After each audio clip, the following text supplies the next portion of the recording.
Assalamualaikum warahmatullahi wabarakatuh, sahabat Islam semuanya.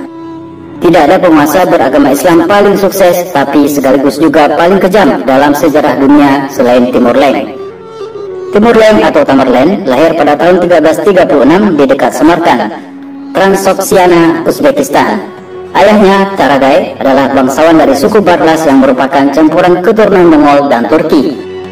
Meskipun tidak ada bukti otentik, Timur mengaku bahwa dirinya adalah keturunan dari Genghis Khan, salah satu orang yang dikenal sebagai penakluk dunia di abad ke-13.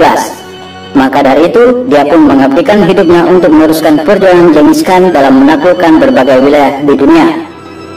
Berbeda dengan Genghis Khan atau Hulagu Khan yang masih menganut kepercayaan Samania, Timur Leng ini sudah menganut agama Islam sejak lahir, karena kakeknya adalah orang pertama dari suku Barlas yang memeluk Islam dan berhasil membuat seluruh suku Barlas masuk Islam.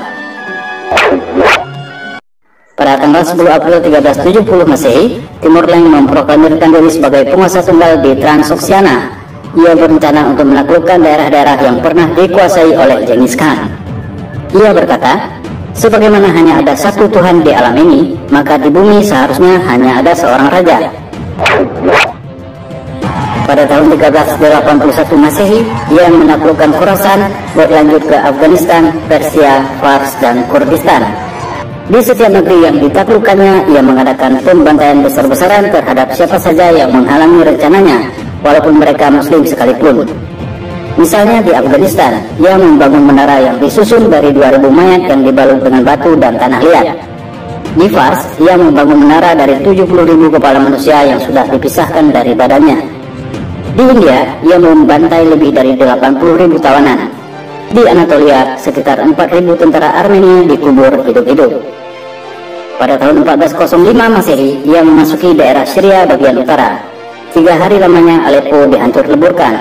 Kepala dari 20.000 penduduk dibuat piramid setinggi 10 hasta dan kelilingnya 20 hasta dengan wajah mayat menghadap keluar. Banyak bangunan seperti sekolah dan masjid yang berasal dari zaman Nuruddin Zanki dan Salahuddin Al-Ayyubi dihancurkannya. Hama, Homs, dan Ba'labaka berturut-turut jatuh ke tangannya. Demikian pula Damaskus dikuasainya, sehingga Masjid Umayyah yang bersejarah mengalami kerusakan berat. Setelah itu serangan diteruskan ke Baghdad, dan ia membantai 20.000 penduduknya. Dari mayat-mayat tersebut, ia membuat 120 menara sebagai tanda kemenangan. Timur Leng berambisi juga untuk menguasai kerajaan Utsmani di Turki, karena kerajaan ini banyak menguasai daerah-daerah bekas Imperium Genghis Khan dan Hulagu Khan. Pada tahun 1402 Masehi, terjadi pertempuran yang sangat hebat di Ankara.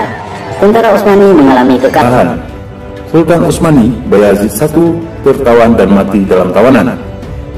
Setelah itu Timur Leng kembali ke Samarkand. Ia berencana mengadakan invasi ke Cina.